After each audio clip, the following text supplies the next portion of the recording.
Hello दोस्तों, welcome to AK होलिस्टिक्स। दोस्तों इस वीडियो में हम बात करेंगे कि आपको क्या चीज़ों का ध्यान रखना है जब भी आप एग्ज़ाम को लिखने जा रहे हो। स्पेशली जो यहाँ पे मैं टारगेट रखने वाला हूँ वो है इंजीनियरिंग के एग्ज़ाम्स, और अगर कोई गवर्नमेंट का एग्ज़ाम देने जा रहा है तो ठीक है। तो सबसे पहले आपको ध्यान में रखना है कि जो भी आपका एडमिट कार्ड होने वाला है दोस्तों, उसकी काफ़ी सारी कॉपीज़ आप निकाल के रख लो, ताकि अंत में जब मान लीजिए आप देने जा रहे हो तो वो एग्ज़ाम की जो एडमिट कार्ड की जो पेपर होगा एडमिट कार्ड का, वो आपको मिल जाए टाइम से। क्योंकि होता क्या है कि अक्सर वो एडमिट कार्ड जो आपका, क्योंकि ये मेरे साथ भी हुआ है दोस्तों, मैंने भी 2-3 फ़ोटो कॉपीज़ जब तक नहीं रखी थी उसकी, तब तक एक ना एक तो घूमी है दोस्तों। तो आप पहले ही जो है 3-4 एडमिट कार्ड निकला के रख लो, कोई फ़र्क नहीं पड़ रहा है दोस्तों। लास्ट के अंदर हमारे को ये सब चीज़ें नहीं चाहिए, ठीक है। बिल्कुल अच्छे से आपका एडमिट कार्ड आपके पास होना चाहिए। और दोस्तों जो एक आपका बैग होता है वो आपको पहले ही अरेंज कर देना है, ठीक है, एक नाइट बिफोर एग्ज़ाम। मान लीजिए आपको अपना बैग के अंदर आपको जितने भी ज़रूरी चीज़ें होती है, जैसे कि अगर इंजीनियर्स की मैं बात करूँ तो दोस्तों सबसे ज़रूरी चीज़ होती है यहाँ पे, वो होता है कैलकुलेटर।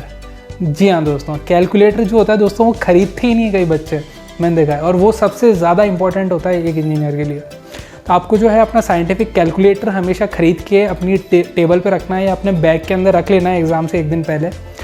उससे दोस्तों ये होगा कि आपको पूरा मेक श्योर हो जाओगे आपके आपके पास जो है कैलकुलेटर है। वहाँ पे साइंटिफिक कैलकुलेशन जब आपको करनी पड़ेगी तो वो एक जल्दी से करनी पड़ती है कैलकुलेटर के थ्रू, क्योंकि होता क्या है अक्सर बच्चे उसको भूल जाते हैं और फिर जो टफ़ कैलकुलेशन होती है वो हम हाथ से कर ही नहीं सकते दोस्तों। तो इसलिए आपको अपना जो कैलकुलेटर है वो हमेशा ध्यान से रख लेना है, ठीक है। उसके बाद जो होता है दोस्तों एक अच्छा पेन, क्योंकि दोस्तों पेन ही है जो कि जिससे आप जो है अपना एग्ज़ाम को लिखने वाले हो। तो यहाँ पे एक अच्छा सा पेन है मेरे हिसाब से, मैं आपको उसको सजेस्ट करना चाहूँगा। पायलट का पेन है दोस्तों ये, इसका नाम है V7, ठीक है, V7 हाईटेक .7। ये एक पेन है। तो ये आपको जो है ले करके जाना होगा, अपने पास में रखना होगा, क्योंकि आप जिससे भी आप रफ़ कॉपी में लिख रहे हो वो पेन वहाँ पे नहीं चलेगा दोस्तों। एक अच्छा पेन होना चाहिए, ठीक है, जो कि अच्छे से स्मूथ राइटिंग आपको दे। और आपको ये मेक श्योर करना है कि उस पेन में बिल्कुल भी जो है रिफिल खाली ना हो, पूरा का पूरा भरा होना चाहिए, है ना। और 2-3 अगर ले जा सको तो बहुत ही ज़्यादा सही है वो। और उसके साथ साथ आपको बेसिक इक्विपमेंट जो कि हो गई, स्केल हो गई आपकी, होगी पेंसिल, रबर, तो ये जो चीज़ें होती है इरेज़र वगैरह आपको पहले ही जो है ध्यान से रख लेना है, ठीक है। तो एक बेसिक सी चीज़ होगी। अब ये बेसिक चीज़ें आपको लग रहा होगा ये क्या मैं यहाँ पे बता रहा हूँ, लेकिन दोस्तों ये जो चीज़ें होती है ना, ये बहुत ज़्यादा जो है आपको एग्जामिनेशन हॉल के अंदर काम आने वाली है। और दूसरा जो है दोस्तों, यहाँ पे आपको जाने से पहले एक बैलेंस डाइट लेनी है। इसका मतलब यही नहीं है कि आप सारे न्यूट्रिशंस का ही वहाँ पे जो है न्यूट्रिएंट्स का ही ध्यान रख रहे हो। आपको एक बेसिक डाइट ले लेनी है। आपको ये मेक श्योर करना है कि आपको भूख ना लगे आप जब भी एग्ज़ाम को लिख रहे हो। और उससे पहले दोस्तों जो आपको जो रात होने वाली है एग्ज़ाम के दिन से पहले, उसमें आपको अच्छे से जो है नींद ले लेनी है। क्योंकि होगा क्या दोस्तों का अक्सर पैनिक, अगर आप मोड में हो, आप पैनिक कर रहे हो एग्ज़ाम से पहले, तो वो जो पैनिकनेस होती है दोस्तों वो हमारे एग्ज़ामिनर को पता चल जाती है कि ये बंदा पैनिक कर रहा था।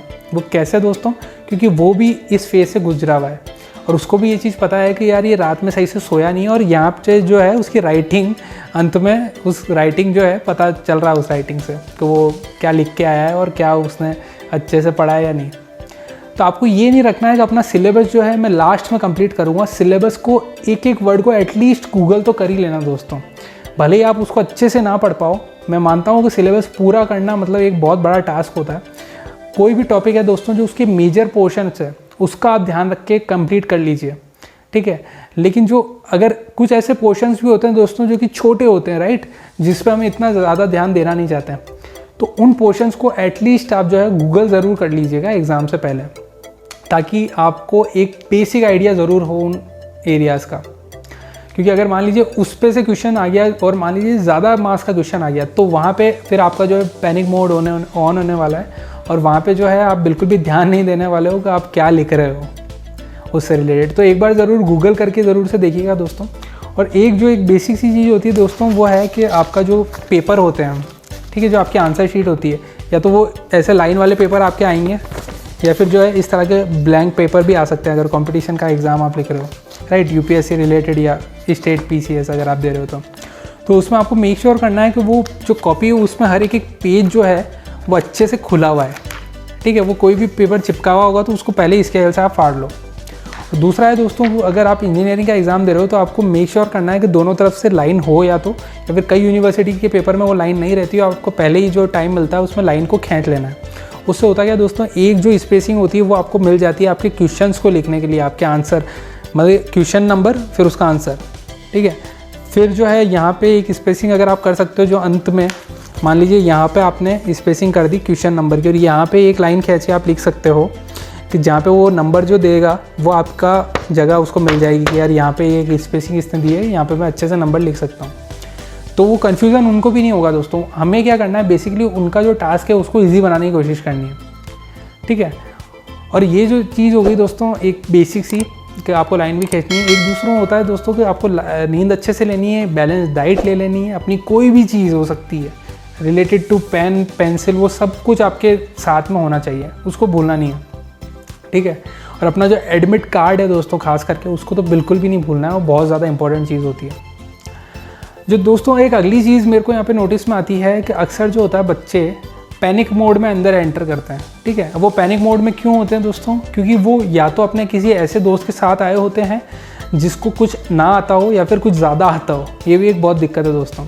अगर मान लीजिए आपके दोस्त को बहुत ज़्यादा आता है आपसे और आप उसके साथ में अपने एग्जामिनेशन हॉल के अंदर जा रहे हो, अपने एग्ज़ाम सेंटर पे उसके साथ आप जा रहे हो, रास्ते में ट्रैवल कर रहे हो, तो होगा क्या दोस्तों कि वो आपको कुछ ऐसी ऐसी चीज़ें बताएगा लास्ट मोमेंट पे जो कि आपके दिमाग से बाहर होगी। आपने कभी उनको पढ़ा ही नहीं होगा, कभी आपने उस चीज़ पे फोकस ही नहीं किया होगा। तब उस समय क्या होने वाला है दोस्तों का आपका पैनिक मोड ऑन हो जाएगा और जो है आपको लगेगा कि यार मैंने तो ये पूरा का पूरा टॉपिक स्किप कर दिया, मुझे कुछ आता ही नहीं है। और आपको क्या पता उसके बारे में बेसिक सी नॉलेज हो, लेकिन ज़्यादा पढ़ने की ज़रूरत नहीं है, राइट। ऐसे दोस्तों के साथ भी आपको लास्ट टाइम पे नहीं जाना है। आप जितना पहले मिलना है उन लोगों से, जितना सीखना है आप पहले सीख सकते हैं, लेकिन लास्ट टाइम पे दोस्तों ऐसे लोगों को बिल्कुल भी साथ में नहीं रखना है, और ऐसे भी लोगों को नहीं रखना है जिनको कुछ नहीं आता। तो होगा क्या दोस्तों कि अक्सर ऐसे लोगों को अगर आप साथ में जा रहे हो जिनको कुछ नहीं आता है, तो वो आपसे जो है रास्ते में पूछेंगे, और अब आपकी जो एनर्जी है यहाँ पे उनको समझाने में जाएगी। मैं ये बात कर रहा हूँ दोस्तों जब आप एग्जामिनेशन हॉल के अंदर जा रहे हो, एग्ज़ाम सेंटर पे जब आप जा रहे हो तब की। पहले आप बता सकते हो, पहले आप पूरा का पूरा डिस्कशन करिए, कोई दिक्कत नहीं है, लेकिन लास्ट मोमेंट पे दोस्तों वो आपका सबसे ज़्यादा इंपॉर्टेंट एग्ज़ाम होने वाला है। मेरे साथ भी दोस्तों ये चीज़ हुई थी कि मैं एक ऐसे बंदे के साथ जा रहा था एग्जामिनेशन हॉल के अंदर जिसको कुछ नहीं आता था, तो वो मेरे से पूछे जा रहा था, क्वेश्चन पूछे जा रहा था, और ये एग्ज़ाम देने के बाद मुझे रियलाइज़ हुआ कि मेरी कितनी सारी एनर्जी उस बंदे को उस समय समझाने में चली गई, राइट। तो ये जो भलाई के काम है ना दोस्तों, ये पहले ही कर लेना है अपने को, इनको बात के लिए नहीं छोड़ना है। अगर किसी से भी डिस्कशन करना है आप पहले उसको फ़ोन पे कर करके बात कर लीजिए, या जो भी करना आप कर सकते हो, लेकिन उस समय आपको ये रिस्क बिल्कुल भी नहीं लेनी है दोस्तों, ठीक है। और दोस्तों एक जो चीज़ होती है कि अक्सर हम कंफर्टेबल क्लोथ्स के अंदर नहीं जाते, हम जो है पूरा का पूरा अच्छा सा, या तो आप लोग अगर लड़कियाँ हो तो मेकअप अच्छे से कर लोगे, या फिर जो है लड़के हो तो अच्छी हेयर स्टाइल पर ध्यान दोगे, या अच्छे कपड़े पहन लोगे, टाइट जीन्स पहन लोगे। तो ये जो चीज़ें होती है ना दोस्तों एग्ज़ाम के दिन में बिल्कुल इग्नोर करनी है। एग्जामिनेशन सेंटर पे एकदम उन क्लोथ्स के अंदर जाना है जिसमें आप एकदम कंफर्टेबल फील कर रहे हो, ठीक है। वहाँ पे आप कोई मतलब फैशन शो के तो ये तो जा नहीं रहे हो, एग्ज़ाम देने जा रहे हो सीधा सा। तो उस समय आपको ये चीज़ ध्यान रखनी है कि आपके जो क्लोथ्स हों वो एकदम कंफर्टेबल पोजीशन में हों, ठीक है, ताकि आपको ना ज़्यादा गर्मी लग रही हो ना ज़्यादा ठंड लग रही हो, कुछ भी हो सकता है वो वेदर। तो जो है दोस्तों आपको ध्यान में रखना है कि आपके क्लोथ जो हैं एकदम अच्छे से उस दिन जो है पहनो आप, ना ज़्यादा तैयार ना कुछ, और सीधा साधा अपने को जाके आना है वहाँ पे। तो एग्ज़ामिनेशन हॉल के अंदर जाना किसके साथ है वो आपका डिसीजन हो सकता है, लेकिन बेस्ट दोस्तों ये रहेगा कि आप अपने किसी भी गार्जियन के साथ वहाँ पे जाएं या फिर अपने पेरेंट्स के साथ जाएं। दोस्तों उससे होगा क्या कि वो आपको अंत में एटलीस्ट मोटिवेट करेंगे, राइट, और आपका कुछ ना कुछ साथ ज़रूर देंगे।